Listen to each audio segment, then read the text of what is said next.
कैसे हैं आप लोग? I am going to start first topic और first chapter, fundamentals of accounting. Before we moving ahead to the topic, we must know these two basic concepts. That is, what is business, and second is when and why we use accounting. What is business? Business क्या है? Business एक economic activity है. क्यों करते हैं हम लोग business? ताकि हम लोग प्रॉफिट अर्न कर सकें और अपने वेल्थ को मैक्सिमाइज कर सकें. ठीक है. बिजनेस में बहुत सारा एक्टिविटीज़ इन्वॉल्व होता है, जैसे हम रॉ मटेरियल परचेज कर रहे हैं, गुड्स मैन्युफैक्चर कर रहे हैं, प्रोडक्शन कर रहे हैं, लास्ट में पैकेजिंग कर रहे हैं, एडवर्टाइजिंग कर रहे हैं प्रोडक्ट के लिए, एंड लास्टली इसको सेल कर रहे हैं, वेजेस पे कर रहे हैं एम्प्लॉयज़ को. तो ये सारा बिजनेस एक्टिविटीज़ है. तो हम लोग कैसे जानेंगे कि कितना एक्सपेंस लगा है ये पूरा बिजनेस एक्टिविटी कवर करने में? कितना एक्सपेंस लगा है, टोटल एक्सपेंसेस मेरा कितना है, और कितना कैपिटल है, कितना रेवेन्यू है, और किस तरीके से हम लोग कितना प्रॉफिट कमा रहे हैं या फिर लॉस हो रहा है. For finding out the how much cost involved in running business, whether it has made profit or loss, we use accounting. क्या बोल रहा है कि हम लोग कितना कॉस्ट इन्वॉल्व हुआ है किसी बिजनेस को रन करने में, और उस बिजनेस को रन करने में हमें प्रॉफिट हो रहा है या लॉस हो रहा है, ये हम लोग तभी जान पाएंगे तब जब हम लोग प्रॉपर अकाउंटिंग प्रोसीजर्स फॉलो करेंगे. ठीक है. प्रॉपर अकाउंटिंग प्रोसीजर्स फॉलो करने से क्या होगा, हम लोग eight the end of the financial year financial positions जान पाएंगे कंपनी का, कि हमारे पास कितने एसेट्स हैं, कितने लाइबिलिटीज़ है. ओके. और कितना रेवेन्यू हुआ है और कितने खर्चे हुए हैं, और लास्टली हमारे पास प्रॉफिट बचता है या फिर लॉस बचता है ना. अब हम लोग टॉपिक पे आते हैं. Fundamentals of accounting. Fundamentals of accounting is generally subdivided into bookkeeping, financial accounting, cost accounting, management accounting. Bookkeeping क्या है? बुक कीपिंग, जब भी कोई ट्रांजेक्शन हम लोग एंटर करते हैं, जैसे कि मान लीजिए हम लोग गुड्स परचेज कर रहे हैं, तो गुड्स तो हम लोग को फ्री में मिलेगा नहीं. या तो हम लोग कैश देंगे, तुरंत पे कर देंगे, या फिर हम लोग क्रेडिट पे करेंगे. क्रेडिट मतलब हो गया कि अभी नहीं पे कर रहे हैं, बाद में पे कर रहे हैं. या फिर कुछ हो सकता है कुछ एडवांस हम कैश में दे दें और बोले कि जैसा भी सेटलमेंट हो बिटवीन दी पार्टीज़, कि कुछ महीने बाद 1 महीने का क्रेडिट हो सकता है, 2 महीने का क्रेडिट हो सकता है, जैसा हमारा रिलेशनशिप है सप्लायर के साथ, उसके अकॉर्डिंग हम लोग गुड्स के लिए पैसे देते हैं. ठीक है. तो क्या हुआ, हम लोग ट्रांजेक्शन्स एंटर किए जिसमें क्या इन्वॉल्व है, गुड्स इन्वॉल्व है, और आपका मॉनिटरी ट्रांजेक्शन भी इन्वॉल्व है. अगर मॉनिटरी ट्रांजेक्शन्स इन्वॉल्व हो गया तो वो हम लोग क्या करेंगे, उस ट्रांजेक्शन्स को हम लोग एंटर कर देंगे, और वो किस रूप में एंटर होगा, वो जर्नल एंट्री के रूप में एंटर होगा. ठीक है. कहाँ पे होगा? बुक कीपिंग में होगा. ठीक है. बुक्स में होगा. तो बुक कीपिंग क्या हो गया? Book keeping is an art of recording business transactions in a set of books. जैसे ही हम लोग ट्रांजेक्शन्स एंटर किए, वैसे ही हम लोग उसको इन द सेम ऑर्डर, जैसे जैसे एंटर करते गए वैसे वैसे हम उसको रिकॉर्ड करते जाएंगे. ठीक है. ये कंटिन्यूस एक्टिविटी है. It is an continuous activity. कैसे है ये कंटिन्यूस एक्टिविटी? ऐसा तो नहीं है कि ट्रांजेक्शन्स एक ही बार हुआ है, दोबारा हम गुड्स परचेज नहीं करेंगे, या दोबारा हम सेल नहीं करेंगे जब तक बिजनेस बंद ना हो जाए. हम लोग डेली परचेज करेंगे, डेली सेल करेंगे, अदर ट्रांजेक्शन्स भी होते रहेंगे. तो ये कंटिन्यूस एक्टिविटी है, एक बार में ख़त्म नहीं होने वाला. ठीक है. Also known as set of primary records. इसको हम लोग प्राइमरी रिकॉर्ड्स क्यों बोलेंगे? इसको हम लोग प्राइमरी रिकॉर्ड्स इसलिए बोल रहे हैं क्योंकि ट्रांजेक्शन्स एंटर करने के बाद सबसे पहला काम हम उसको रिकॉर्ड कर रहे हैं as a J in books. Okay. इसलिए ये प्राइमरी रिकॉर्ड्स बोला गया है. और ये फर्दर हेल्प करेगा हम लोग को फाइनेंशियल इंफॉर्मेशन क्रिएट करने में, फाइनेंशियल पोजीशन जानने में. ठीक है. और जो कि हेल्पफुल होगा स्टेक होल्डर्स के लिए. स्टेक होल्डर्स क्या क्या हो गए? स्टेक होल्डर्स क्या क्या हो गया? Owners, investors, lender, government, etc. जिसका भी बिजनेस में इंटरेस्ट होता है. तो गवर्नमेंट का क्या इंटरेस्ट हो गया बिजनेस में? वो देखेगा कि बिजनेस ओनर जो है टैक्स पे किया है कि नहीं. ठीक है. और जो भी रूल्स एंड रेगुलेशंस हैं वो फॉलो कर रहा है कि नहीं. ठीक है। अब next one is financial accounting. Financial accounting an art of recording, classifying and summarising. तो सबसे पहले हम ये 3 वर्ड समझेंगे, ठीक है। What is recording? तो रिकॉर्डिंग हम लोगों ने पढ़ ही लिया है बुक कीपिंग में, ठीक है। जो भी ट्रांजेक्शन एंटर होगा, ठीक है, हम लोग उसको तुरंत रिकॉर्ड करेंगे, ठीक है, एज अ जे। फिर क्लासीफाइंग, ट्रांजेक्शन्स रिकॉर्ड करने के बाद हम लोग सिमिलर नेचर ऑफ ट्रांजेक्शन्स अलग अलग करेंगे, उसको अलग अलग हेड में डालेंगे, अलग अलग लेजर हेड में, तो वो क्या हो जाएगा, हम लोग का लेजर प्रिपेयर हो जाएगा।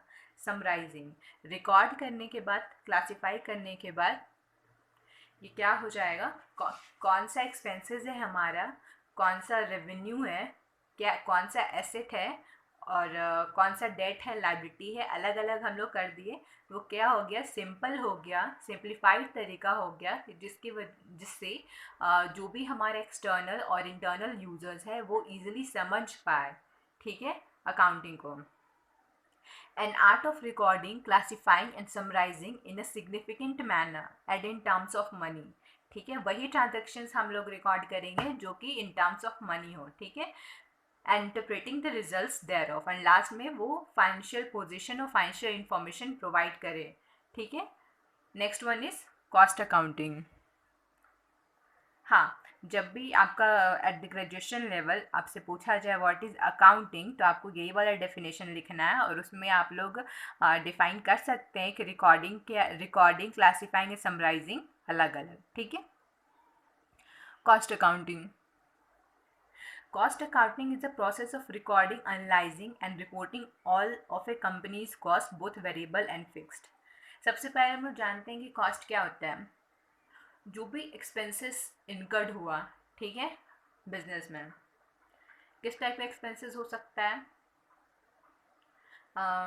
रॉ मटेरियल परचेज किए हैं, हो सकता है कि मान लीजिए कार मैन्युफैक्चरिंग कंपनी है, ठीक है, तो हम लोग अलग अलग पार्ट्स मंगाए अलग अलग जगह से, ठीक है, फिर हम लोग उसको असेंबल किए, असेंबली का कॉस्ट लगा, ठीक है, वर्कर्स का कॉस्ट लगा, उसको पूरी तरीके से कार को शेप में लाने में कॉस्ट लगा, एडवर्टाइजमेंट का कॉस्ट लगा। तो जितना भी ओवरऑल कॉस्ट लगा है, ठीक है, वेदर वो वेरिएबल हो या फिक्स्ड हो। वेरिएबल क्या हो गया, वेरिएबल हो गया कि जितना हम प्रोडक्शन कर रहे हैं उसके अकॉर्डिंग खर्च लग रहा है। 1000 कार बना रहे हैं तो उसके अकॉर्डिंग खर्च लगेगा, कम बनाएंगे तो कम खर्च लगेगा। फिक्स्ड क्या हो गया, जैसे कि जो मेरा मैन्युफैक्चरिंग यूनिट है वो मेरा रेंट पे है, ठीक है, तो वो फिक्स्ड एक्सपेंसेस है। इलेक्ट्रिसिटी है, हम काम करें नहीं करें लगेगा, ठीक है। अगर वहाँ पे काम रेंट हो गया वो लगना ही है, अगर हम वहाँ पे काम कर रहे हैं तो, ठीक है, काम करें या ना करें वो लगेगा। तो cost accounting is a process of recording. Cost accounting क्या है, हम लोग रिकॉर्ड कर रहे हैं, एनालाइज कर रहे हैं कॉस्ट को, कितना खर्चा हुआ है, फिर उसको एनालाइज कर रहे हैं, डिफरेंट डिफरेंट हेड में डाल रहे हैं, ठीक है।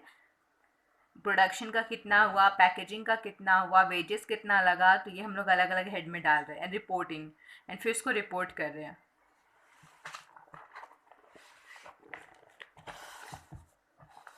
It is frequently used to facilitate it is frequently used to facilitate internal decisions and making, and provides tools with management and can appraise performance and control cost of business. ये क्या हो गया, ये फ्रीक्वेंटली यूज होता है, ऐसा नहीं है कि एक बार हो गया फिर से नहीं होगा। अगर अगर आपका अगर बिजनेस रन कर रहे हैं तो ये बार बार कॉस्ट इनकर होगा, क्योंकि ये कॉस्ट इनकर ही हमारा एक तरीके से आप बोल सकते हैं कि इन्वेस्टमेंट है। हम लोगों ने कॉस्ट इनकर किया क्यों, ताकि हम लोग उस पर प्रॉफिट कमा सकें, हम लोग उसको बेचें और फिर प्रॉफिट कमा सकें, ठीक है। तो क्या हो गया, ये हेल्प करता है। कॉस्ट अकाउंटिंग क्या होता है, अगर हम लोग बजट प्रिपेयर कर रहे हैं, बजटिंग क्या हो गया, बजटिंग ये हो गया कि हम एक अनुमान लगा रहे हैं कि मेरा इस चीज़ में इतना खर्चा होगा, ठीक है, इतना खर्चा होगा, फिर हम लोग देखेंगे कि मेरा एक्चुअल में कितना खर्चा हुआ है, ठीक है।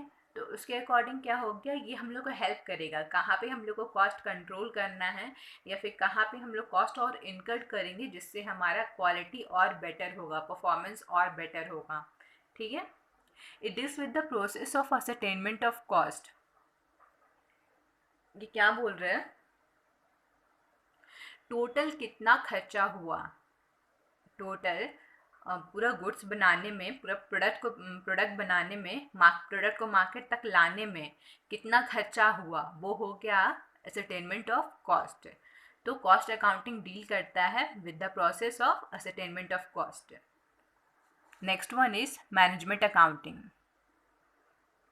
मैनेजमेंट अकाउंटिंग क्या है? मैनेजमेंट अकाउंटिंग आपका जो भी कॉस्ट अकाउंटिंग है और फाइनेंशियल अकाउंटिंग है, उससे जो इन्फॉर्मेशन मिल रहा है, कंबाइंड इन्फॉर्मेशन मिल रहा है, ठीक है, तो वो मैनेजर्स जो है, मैनेजमेंट जो है वो यूज़ करता है अपने अपने बिजनेस डिसीजन में, कि उसके अकॉर्डिंग वो अपना बिजनेस डिसीजन लेता है और अपने बिजनेस को फंक्शंस करता है।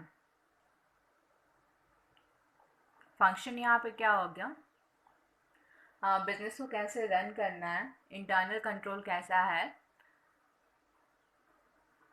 कहाँ से इक्विपमेंट्स मंगाने, कहाँ से रॉ मटेरियल्स मंगाना है, सप्लायर्स कौन है, डेटर्स कौन है, वो सारा बिजनेस फंक्शंस के अंदर ही आता है।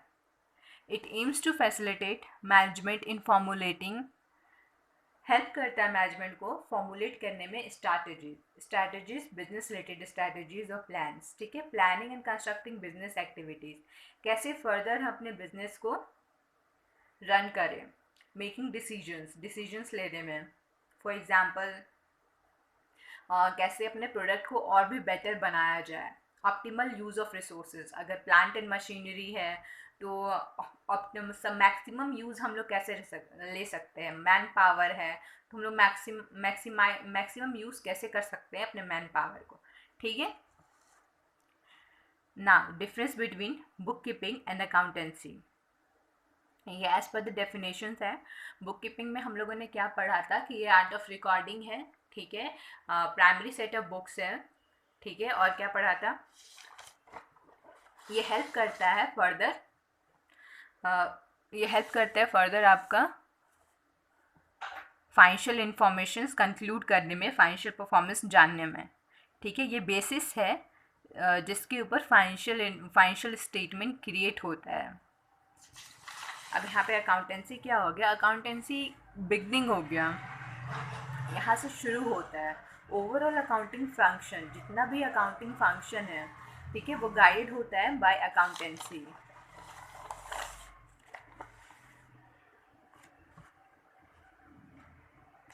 अकाउंटेंसी आपका डिपेंड करता है बुक कीपिंग के ऊपर फॉर इट्स कंप्लीट फंक्शन, क्योंकि first step primary set of books कहा गया है, फर्स्ट स्टेप ही होता है बुक कीपिंग, ट्रांजेक्शन्स को रिकॉर्ड करना, ठीक है।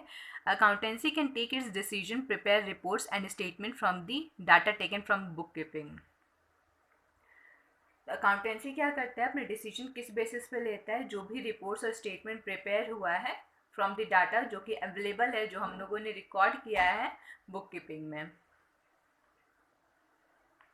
Difference between management accounting and financial accounting, तो मैनेजमेंट अकाउंटिंग ये एज पर द डेफिनेशन है, जो भी डेफिनेशन में लिखा हुआ है कि ये प्राइमरी बेस्ड करता है किसके डाटा पे, जो भी कॉस्ट अकाउंटिंग और फाइनेंशियल अकाउंटिंग का डाटा है उससे बेस्ड करता है, ठीक है। लेकिन फाइनेंशियल अकाउंटिंग इससे बेस्ड करता है, फाइनेंशियल अकाउंटिंग का बेसिस है मॉनिटरी ट्रांजेक्शन हेल्ड होगा तभी रिकॉर्ड होगा। और मैनेजमेंट अकाउंटिंग का क्या हो गया कि वो डिपेंड करता है availability of data of financial accounting and cost accounting. Management accounting ये मैनेजमेंट को नेसेसरी इन्फॉर्मेशन प्रोवाइड करता है और हेल्प करता है उसको, ताकि वो बेटर प्लान कर पाए, कंट्रोल कर पाए, परफॉर्मेंस इवैल्यूएशन कर पाए और डिसीजन ले पाए, किसके लिए, बिजनेस रन करने के लिए, बिजनेस के लिए, ऑर्गेनाइजेशन के बेनिफिट के लिए, स्टेक होल्डर्स के बेनिफिट के लिए, ठीक है। और फाइनेंशियल अकाउंटिंग में इसका मेन फोकस होता है रिकॉर्ड करने पे एंड क्लासीफाई करने पे monetary transactions in the books of accounts and preparation of financial statement at the end of every accounting period। Financial accounting में इसका मेन फोकस रहता है कि ये रिकॉर्ड करे ट्रांजेक्शन्स को, उसको क्लासीफाई करे, वो ट्रांजेक्शन जो कि मॉनिटरी टर्म्स में हुआ है in the books of account, and prepare करे फाइनेंशियल स्टेटमेंट। फाइनेंशियल स्टेटमेंट में क्या क्या हो गया, बैलेंस शीट हो गया, पीएल हो गया, कैश फ्लो स्टेटमेंट हो गया, इनकम एक्सपेंडिचर हो गया, रिसीव पेमेंट हो गया at the end of every accounting period.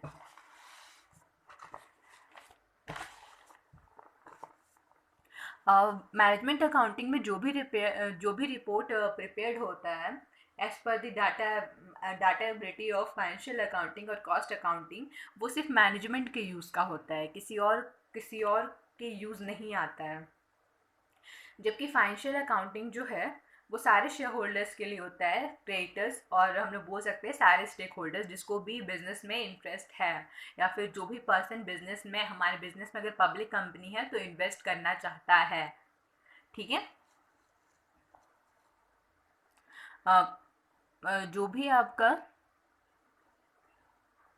जो भी आपका मैनेजमेंट अकाउंटिंग है वहाँ पे स्टैट्यूटरी ऑडिट नहीं होता है। ऑडिट क्या हो गया, ऑडिट ये हो गया examination of books of account. हम लोग सी चार्टर्ड अकाउंटेंट को अपॉइंट करते हैं, बिजनेस अपॉइंट मैनेजमेंट अपॉइंट करता है to examine the books of account and provide auditors report on the financial statement prepared by the management. Sorry.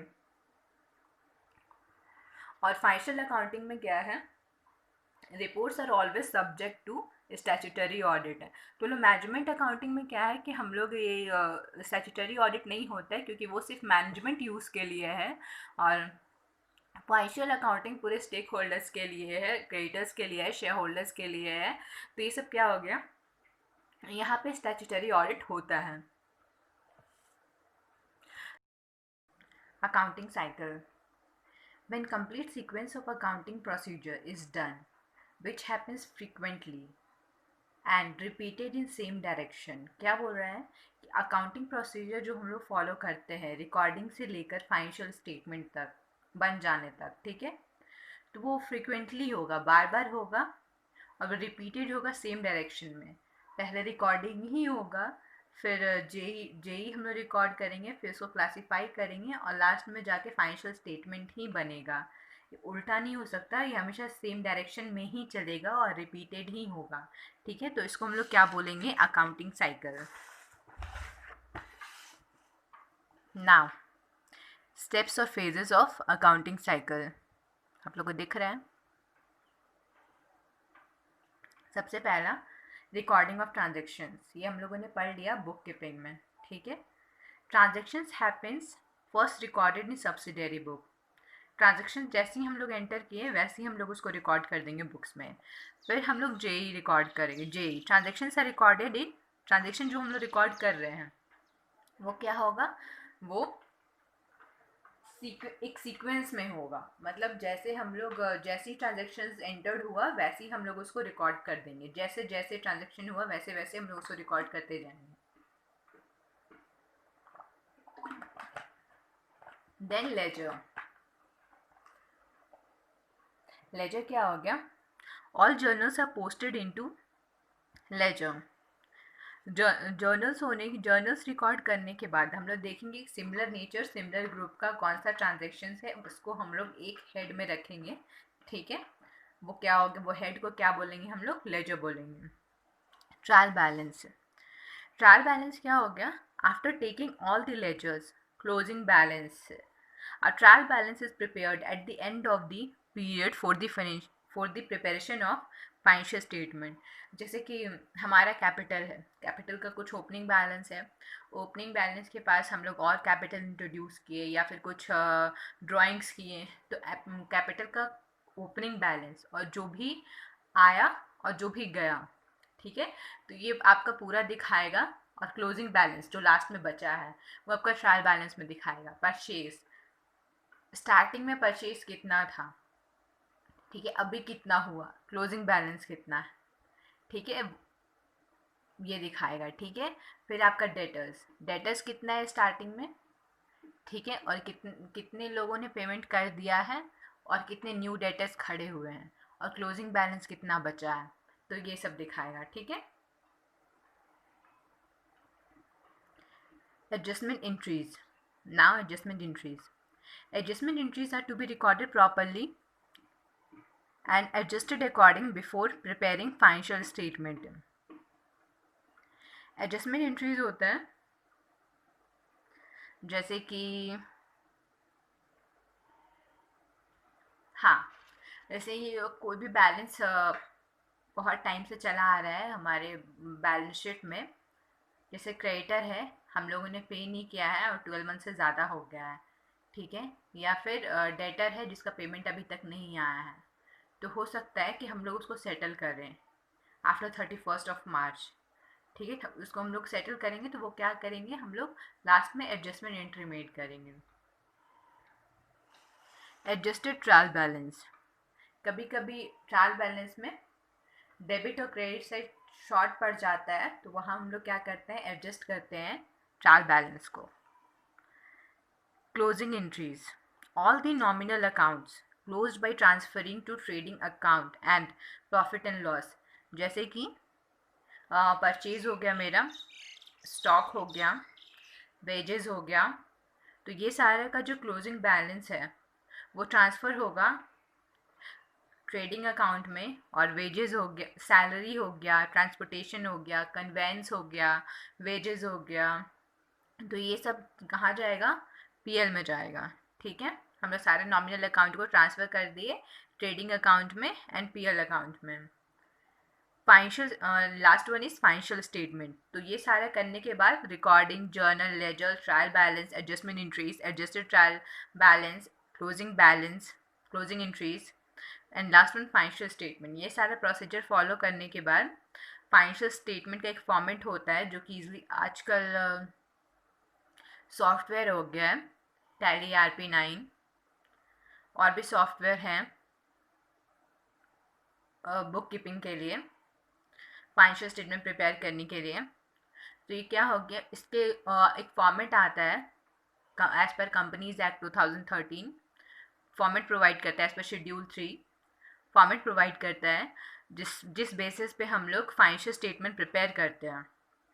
तो ये अगर हम लोग सॉफ्टवेयर में मेंटेन कर रहे हैं डाटा को, अकाउंटिंग डाटा को, तो वो इजी होता है फाइनेंशियल स्टेटमेंट प्रिपेयर करने में, ओके।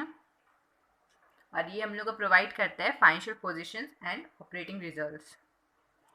ऑब्जेक्टिव्स ऑफ अकाउंटिंग, तो मेन ऑब्जेक्टिव क्या है अकाउंटिंग का, provide financial information to stake holder, financial information provide करना, फाइनेंशियल पोजीशन क्या है कंपनी का, स्टेक होल्डर्स को प्रोवाइड करना, ठीक है। क्यों, क्योंकि उनका बिजनेस इंटरेस्ट होता है बिजनेस में। अदर ऑब्जेक्टिव क्या है, to ascertain the amount of profit and loss made by the business, कितना प्रॉफिट और लॉस हो रहा है, ठीक है, बिजनेस में।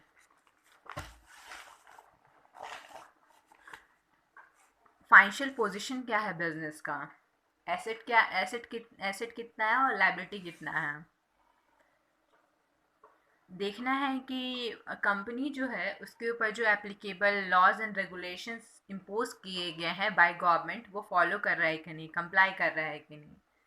To enable the renders to assess progress made by the business over a period of time, मतलब financial information financial statement simplified manner में हो, ताकि जो भी स्टेक होल्डर्स हैं, जो भी रेंडर्स हैं, वो एसेस कर पाएँ, जान पाएँ कि बिजनेस कितना ग्रो किया है, कितना प्रोग्रेस किया है over a period of time, ठीक है।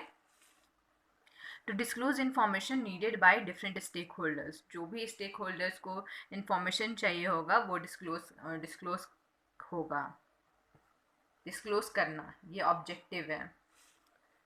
तो क्या क्या ऑब्जेक्टिव हम लोगों ने पढ़ा, मेन ऑब्जेक्टिव है प्रोवाइड करना financial information to stake holders, other objective है प्रॉफिट एंड लॉस कितना हुआ है वो पता लगाना, फिर है फाइनेंशियल पोजीशन क्या है बिजनेस का, फिर है कि कंपनी जो है रूल्स एंड रेगुलेशंस कंप्लाई कर रहा है कि नहीं, फिर रेंडर को प्रोवाइड करना कि कितना प्रोग्रेस हुआ है बिजनेस में over a period of time, फिर डिस्क्लोज करना इंफॉर्मेशन को जो कि स्टेक होल्डर्स को ज़रूरत पड़े, ठीक है। Now we are going to basic accounting terms. First one is transactions. It means an event or a business activity which involves exchange of money between parties. ये क्या हो गया? ट्रांजेक्शन तुम्हारा इवेंट और बिजनेस एक्टिविटी हो गया जो कि इन्वॉल्व कर रहा है exchange of money between parties. Transaction तुम्हारा कैश ट्रांजेक्शन भी हो सकता है, क्रेडिट ट्रांजेक्शन भी हो सकता है. कैश ट्रांजेक्शन इमिडिएटली सेटल हो जाता है, ठीक है, या तो फिर कैश में पे करते हैं या फिर चेक से पे करते हैं, ठीक है. और क्रेडिट ट्रांजेक्शन क्या होगा? किसी भी फ्यूचर डेट में पे हो सकता है, ठीक है, as per agreement between the parties, ठीक है. या फिर ये हो सकता है कि कुछ पैसे हम लोगों ने अभी एडवांस में दिए और बाकी के फ्यूचर डेट पे दिए. गुड्स एंड सर्विसेज यहाँ पे क्या हो गया? वो टेंजिबल गुड्स जो कि जिसमें बिजनेस ट्रेड कर रहा है. प्रॉफिट क्या हो गया? Excess of revenue over expenses. Revenue ज़्यादा है मेरा और एक्सपेंस कम है, और लॉस कब आएगा? खर्चा ज़्यादा हो रहा है और इनकम कम हो रहा है. एसेट क्या हो गया? Asset is a resources owned by the business with the purpose of using it for generating future profit. Asset वो रिसोर्सेज है जो कि बिजनेस ओन करते हैं. किस लिए ओन करते हैं? ताकि वो उससे प्रॉफिट जनरेट कर पाए. फॉर एग्जांपल, अगर अगर मैन्युफैक्चरिंग कंपनी अगर प्लांट एंड मशीनरी परचेज किया है, तो प्लांट एंड मशीनरी वो एक बार परचेज किया, एक बार जो भी उसका एक्सपेंस लगा, ठीक है, वो रिकॉर्ड कर दिया. उसके बाद उस प्लांट एंड मशीनरी से वो गुड्स मैन्युफैक्चर करेगा, ठीक है. तो वो हेल्प कर रहा है जनरेट करने में फ्यूचर प्रॉफिट, ठीक है. एसेट्स कैन बी टेंजिबल और इनटेंजिबल. टेंजिबल एसेट क्या हो गया? टेंजिबल एसेट वो हो गया जिसका फिजिकल एग्जिस्टेंस होता है और जिसको हम लोग फील कर सकते हैं और टच कर सकते हैं, जैसे plant and machinery, furniture and pictures. और इनटेंजिबल एसेट क्या हो गया? जिसका कोई फिजिकल एग्जिस्टेंस नहीं होता है और जिसको हम लोग टच और फील नहीं कर सकते हैं, जैसे गुडविल हो गया. गुडविल कंपनी का क्रिएट हुआ लेकिन हम लोग उसको फील नहीं कर सकते, टच नहीं कर सकते. कॉपीराइट्स हो गया, एट्सेट्रा, ठीक है. Asset classification. करंट एसेट और non current asset. Current asset क्या हो गया? Asset classified as current asset when it satisfy any of the following conditions. Conditions क्या क्या है? कंडीशंस ये है, it is expected to be realised, कि वो रियलाइज्ड हो जाएगा. करंट एसेट जो है वो नेक्स्ट 12 मंथ्स में या नेक्स्ट ऑपरेटिंग साइकिल में रियलाइज्ड हो जाएगा. ऑपरेटिंग साइकिल हर बिजनेस का अलग अलग होता है, ठीक है. 3 मंथ्स हो सकता है, 4 मंथ्स हो सकता है, 12 मंथ्स भी हो सकता है. It is expected to be realised in और इज इंटेंडेड फॉर सेल और consumption in companies normal operating cycle. तो क्या बोल रहा है? या तो वो रियलाइज हो जाए या फिर हम लोग उसको हेल्ड करके रखें सेल करने के पर्पज से, या फिर कंपनी ही उसको कंज्यूम करे, ठीक है, कंजम्पशन हो जाए, ठीक है. तो वो नॉर्मल ऑपरेटिंग साइकिल में ये पहला है. It is help for the purpose of being traded. हम लोग उसको हेल्ड करके रखें, क्यों? ताकि हम लोग उसमें डील कर सकें. It is due to be realised within 12 months after the reporting. After 31st March within 12 months वो रियलाइज जो भी करंट एसेट है वो रियलाइज हो जाना चाहिए. करंट एसेट क्या क्या हो गया? स्टॉक हो गया, डेटर्स हो गया. It is cash and cash equivalent unless it is restricted from being exchanged or used to settle a liability for at least 12 months after the reporting date. Non-current asset क्या हो गया? All other assets other than current asset. जो भी asset current asset नहीं है वो आपका क्या हो गया? नॉन करेंट एसेट हो गया. जैसे मशीनरी हम हेल्ड करके रखे हैं for long term. Then liability क्या है? ऑब्लिगेशन है at a future date. Liability क्या हो गया? सप्लायर से लोगों ने गुड परचेज किया और बोला कि एज पर एग्रीमेंट हम लोग बाद में पैसा देंगे. तो बाद में पैसा देना क्या है? लाइबिलिटी है. एम्प्लॉयज़ को सैलरी देना है, ठीक है. तो सैलरी देना हमारा लाइबिलिटी है, ठीक है. लोन, बैंक से लोन लिया है, लोन रिपे करना विथ इंटरेस्ट क्या है? लाइबिलिटी है, ठीक है. Classification current liability, non current liability. यहाँ पे कंडीशन सेम है करेंट लायबिलिटी के लिए जैसा कि करंट एसेट में हम लोगों ने पढ़ा है, ठीक है। It is expected to be settle in companies normal operating cycle, normal operating cycle में सेटल हो जाना चाहिए। बीइंग ट्रेडिंग पर्पस के लिए हेल्ड किया होना चाहिए, जैसे क्रेडिटर्स हो गया और बिल्स पेबल हो गया, ठीक है। सेटल हो जाना चाहिए within 12 months after the reporting date, ठीक है, after 31 March. The company does not have an unconditional right, company के पास कोई भी अनकंडीशनल राइट नहीं होना चाहिए कि वो डेफर कर सके settlement of the liability for at least 12 months after the reporting date. ये नहीं होना चाहिए, डेफरमेंट राइट नहीं होना चाहिए कंपनी के पास कि वो लायबिलिटी को बोले कि हम बाद में पे करेंगे, ठीक है। वो डेफरमेंट नहीं होना चाहिए, राइट नहीं होना चाहिए। जब बोला गया है, जितने एज पर दी एग्रीमेंट जो भी पार्टी बोला है उसको वो उतने दिन में पे करना है, ठीक है, सेटल करना है अपने लाइबिलिटी को। Non current liability, other liabilities known as non current liabilities, example loan. Working capital क्या हो गया? Working capital it is the excess of current asset over current liabilities, इसको हम लोग नेट वर्किंग कैपिटल भी कहते हैं, current asset minus current liabilities.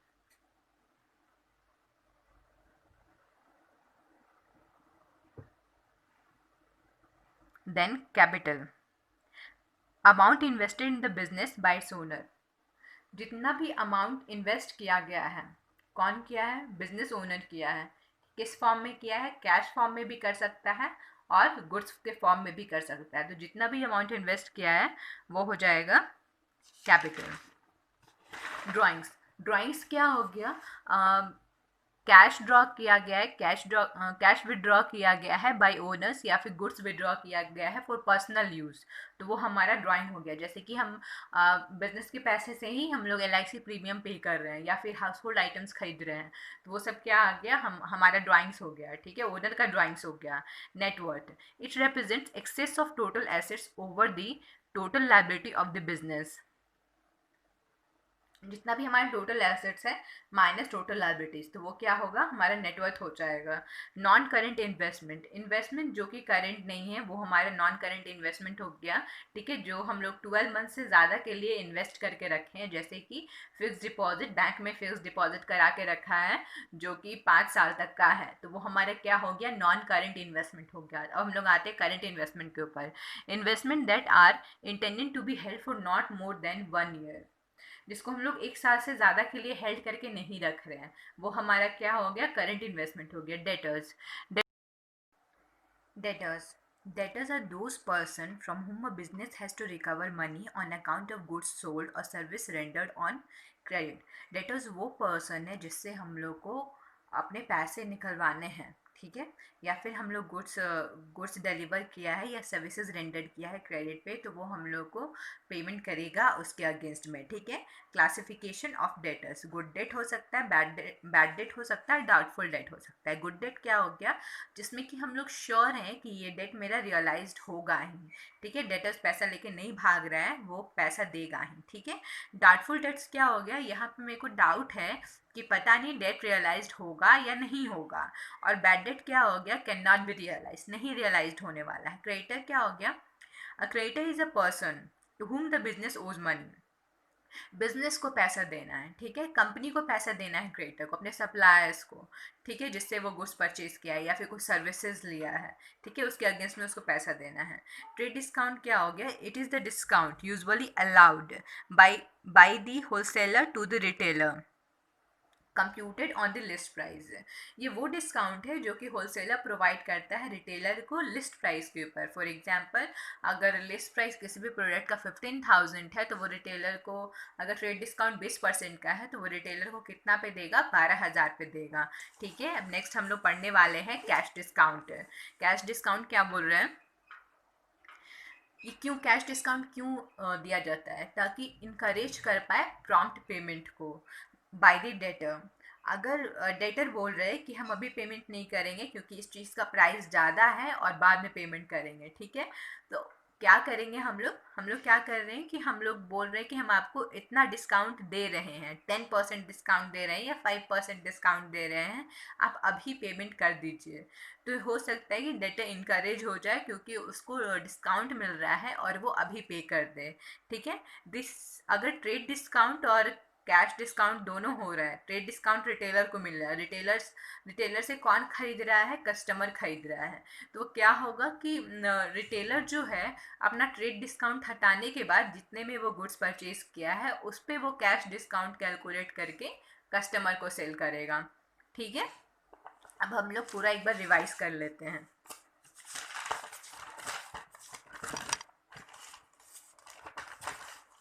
तो सबसे पहले क्या पढ़ा, सबसे पहला पढ़ा फील्ड ऑफ अकाउंटिंग क्या क्या है, बुक कीपिंग है, फाइनेंशियल अकाउंटिंग है, cost accounting, management accounting. Book keeping क्या है, art of recording business transaction है। ठीक है, कंटिन्यूअस एक्टिविटी है, सेट ऑफ प्राइमरी रिकॉर्ड्स है। ठीक है, ये फाइनेंशियल इंफॉर्मेशन प्रोवाइड करता है किसको, स्टेक होल्डर्स को, और हेल्प करता है फर्दर प्रोसेसिंग और फाइनेंशियल स्टेटमेंट प्रिपेयर करने में। ठीक है, फाइनेंशियल अकाउंटिंग क्या है, an art of recording, classifying, summarising in a significant manner and in terms of money transactions and events, interpreting the results there of. Cost accounting एक process है record करने का, एनालाइज करने का और रिपोर्ट करने का कंपनी कॉस्ट है। ये फ्रिक्वेंटली होता है क्योंकि ये मैनेजमेंट को हेल्प करता है इंटरनल डिसीजंस लेने में, अपना परफॉर्मेंस अप्रेज करने में और अपने कॉस्ट को कंट्रोल करने में। ठीक है, ये डील करता है with the process of ascertainment of cost. Okay, next is management accounting. Management accounting क्या होता है, मैनेजमेंट अकाउंटिंग एक टूल है जो कि मैनेजमेंट को हेल्प करता है कि वो बेटर प्लान कर सके एंड कंट्रोल कर सके over the organisation. It is concerned with the use of financial and cost accounting information to manage within organization. ये क्या है कि यूज़ करता है तुम्हारा फाइनेंशियल और कॉस्ट अकाउंटिंग इंफॉर्मेशन को, एंड उसके यूज़ करके वो अपना प्रॉपर डिसीजंस लेता है कि उसको कैसे कंट्रोल करना है फंक्शंस को। ठीक है, प्रॉपर बिजनेस डिसीजन लेता है कैसे बिजनेस को रन करना है। ये एम क्या है, फॉर्मुलेट करना है strategy, planning and constructing business activities, making decisions, optimal use of resources. इसके बाद हम लोगों ने डिफरेंसेस पढ़ा था जो कि एज पर दी डेफिनेशंस था, differences between book keeping, accountancy and management accounting and financial accounting. उसके बाद हम लोगों ने क्या पढ़ा, अकाउंटिंग साइकिल पढ़ा। अकाउंटिंग साइकिल क्या हो गया, एक complete sequence of accounting procedures जो कि फ्रिक्वेंटली होता है और रिपीटेडली होता है, सेम डायरेक्शंस में होता है ड्यूरिंग एन अकाउंटिंग पीरियड। ठीक है, अकाउंटिंग साइकिल में हम लोग क्या करते हैं, पहले ट्रांजेक्शन्स रिकॉर्ड करते हैं, फिर जर्नलाइज करते हैं, फिर लेजर क्रिएट होता है, फिर ट्रायल बैलेंस बनता है, फिर एंट्रीज एडजस्ट होते हैं, फिर ट्रायल बैलेंस एडजस्ट होता है, फिर क्लोजिंग एंट्रीज को हम लोग नॉमिनल अकाउंट जो है उसका क्लोजिंग एंट्रीज को ट्रांसफर करते हैं ट्रेडिंग एंड पीएल अकाउंट में, एंड लास्ट में फाइनेंशियल स्टेटमेंट प्रिपेयर होता है, और फिर नेक्स्ट अकाउंटिंग पीरियड में फिर से वो रिकॉर्डिंग से शुरू होता है। ठीक है, ऑब्जेक्टिव क्या है अकाउंटिंग का, मेन ऑब्जेक्टिव है फाइनेंशियल इन्फॉर्मेशन प्रोवाइड करना स्टेक होल्डर्स को, अनदर ऑब्जेक्टिव है असरटेन करना अमाउंट ऑफ प्रॉफिट और loss made by business, financial position जानना बिजनेस के बारे में, एसेट और लायबिलिटीज के बारे में जानना, देखना कि कंपनी जो है वो अपना लॉज एंड रेगुलेशंस जो है जो गवर्नमेंट इम्पोज के हैं कंपनी पे वो कंप्लाई कर रही है कि नहीं, रेंडर्स प्रोसेस को, प्रोग्रेस ऑफ बिजनेस को एसेस कर पाए over a period of time, information disclose करना जो कि ज़रूरी है स्टेक होल्डर्स के लिए। बेसिक अकाउंटिंग टर्म्स में क्या क्या पढ़ा हमने, सबसे पहला ट्रांजेक्शन्स किसी भी इवेंट और बिजनेस एक्टिविटी को बोल सकते हैं जिसमें कि एक्सचेंज ऑफ मनी इन्वॉल्व है। दो प्रकार का ट्रांजेक्शन है, cash transaction, credit transaction. Cash transaction जो कि इमीडिएटली सेटल हो जाएगा बाय पेमेंट ऑफ कैश और by cheque. Credit transaction future date पे सेटल होगा as per agreement between the parties. Goods and services क्या हो गया, टेंजिबल कमोडिटी हो गया, ये हम लोग गुड्स के बारे में बात कर रहे हैं which a business deal. Profit क्या हो गया, excess of revenue over expenses, and loss क्या हो गया, excess of expenses over income. Asset क्या हो गया, एसेट वो रिसोर्सेज है जिसको कि कंपनी यूज करता है जनरेट करने के लिए फ्यूचर प्रॉफिट। एसेट तुम्हारे टेंजिबल भी हो सकता है, इनटेंजिबल भी हो सकता है। टेंजिबल एसेट टेंजिबल एसेट क्या हुआ? टेंजिबल एसेट का फिजिकल एग्जिस्टेंस होता है जिसको हम लोग देख सकते हैं, छू सकते हैं, फील कर सकते हैं। Example plant and machinery, furniture and fixtures. Intangible asset क्या होता है? इसका कोई फिजिकल एग्जिस्टेंस नहीं होता है, जिसको हम लोग देख नहीं सकते, छू नहीं सकते, टच नहीं कर सकते। एग्जाम्पल गुडविल हो गया, कॉपीराइट हो गया, etcetera. Asset classification, current asset हो गया, नॉन करंट एसेट हो गया। करंट एसेट कैसे हम लोग किसी भी एसेट को क्लासिफाइड करेंगे कि वो करंट एसेट है? इसके लिए 4 कंडीशंस प्रोवाइडेड है। पहला कि वो रियलाइज होने वाला है, इंटेंडेड फॉर सेल, सेल के लिए ही रखा गया है और कंजम्पशन के लिए ही रखा गया है in normal operating cycle. It is held for the purpose of being traded, trading purpose के लिए है। रियलाइज होने वाला है 12 मंथ्स में after the reporting date. Non current asset क्या है? वो एसेट जो करंट एसेट नहीं है वो हो गया नॉन करंट एसेट। एग्जाम्पल क्या हो गया? Machinery held for long term liability. It is an organization to be settled at a future date. ये वो ऑब्लिगेशन है जो कि सेटल होगा फ्यूचर डेट पे। ठीक है। Classification, current liability, non current liability, ये सेम कंडीशंस है जो कि करंट एसेट का है, बस इसमें एक पॉइंट अलग है कि कंपनी के पास, फोर्थ वन, कंपनी के पास अनकंडीशनल राइट नहीं होना चाहिए डेफर करने का सेटलमेंट ऑफ लायबिलिटी। वो फर्दर डेट एक्सटेंड नहीं कर सकता है कि बाद में हम अपने लायबिलिटी को सेटल करेंगे। नॉन करंट लायबिलिटी क्या हो गया? Other liabilities which are not current liabilities are called non current liabilities. Example loan. Working capital क्या हो गया? Excess of current assets over current liabilities.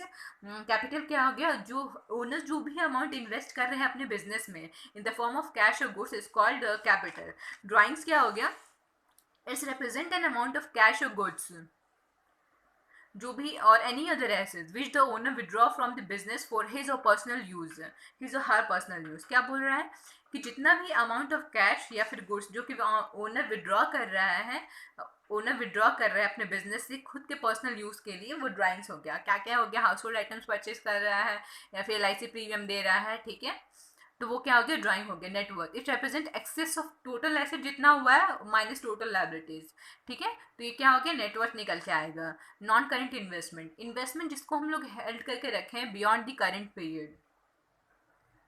Example FD for 5 years, investment which are held beyond the current period. Current period यहाँ पे क्या हो गया? More than 1 year। ठीक है, उससे ज़्यादा हम लोग हेल्ड करके रखे हैं। जैसे FD फॉर 5 years, वो नॉन करंट इन्वेस्टमेंट हो गया। करंट इन्वेस्टमेंट जो कि जिसको हेल्ड करने की इच्छा है मेरी, नॉट मोर देन 1 year, जिसको हम लोग 1 साल तक ही हेल्ड करके रखेंगे, तो वो क्या हो गया? करंट इन्वेस्टमेंट हो गया। डेटर्स क्या हो गया? डेटर्स वो पर्सन है जिससे हम लोग को अपना मनी रिकवर कराना है। किसके अगेंस्ट में? क्योंकि हम लोगों ने गुड्स दिया है या सर्विसेज रेंडर किया है ऑन क्रेडिट। क्लासिफिकेशन क्या हो गया डेटर्स का? Good debt, doubtful debt, bad debt. Good debt में क्या हो गया? श्योरली रियलाइज्ड होगा। डाउटफुल डेट में क्या हो गया? हो भी सकता है, नहीं भी हो सकता है रियलाइज। बैड डेट में क्या हो गया? नहीं रियलाइज्ड होगा। क्रेडिटर इज अ पर्सन जिसको बिजनेस को पैसा देना है। क्रेडिटर को कौन पैसा देगा? बिजनेस पैसा देगा, कंपनी पैसा देगा। ठीक है। ट्रेड डिस्काउंट क्या हो गया? ये वो डिस्काउंट है जो कि होलसेलर रिटेलर को प्रोवाइड करता है on the list price. Example पहले ही शेयर कर दिया है। कैश डिस्काउंट क्यों देते हैं? ताकि हम लोग इनकरेज कर पाए कि पेमेंट तुरंत मिल जाए डेटर से, प्रॉम्प्ट पेमेंट के लिए। ठीक है, और ये कैलकुलेटेड होता है after deducting the trade discount. The remaining topics of this chapter is to be continued in the next video. Please do subscribe and like my channel and share it. If you want my handwritten notes, text your email ID in the comment section. तब तक के लिए bye bye, tata. See you all in the next video.